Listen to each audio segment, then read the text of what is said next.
तो हेलो दोस्तों, कैसे हो आप सब। आप सबको हमारी चैनल वेब सीरीज जंक्शन पे स्वागत है।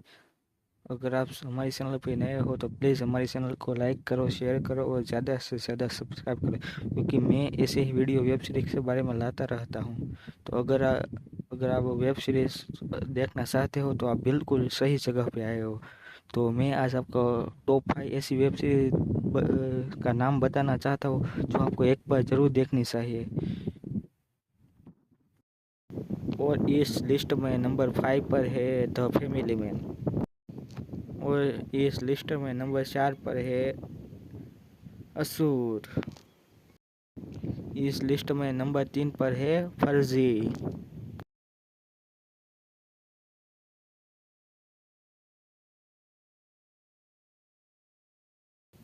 और इस लिस्ट में नंबर 1 पर है वो तो आपको देखना ही चाहिए। और उससे पहले प्लीज़ हमारी चैनल को सब्सक्राइब करना मत भूलिएगा। तो नंबर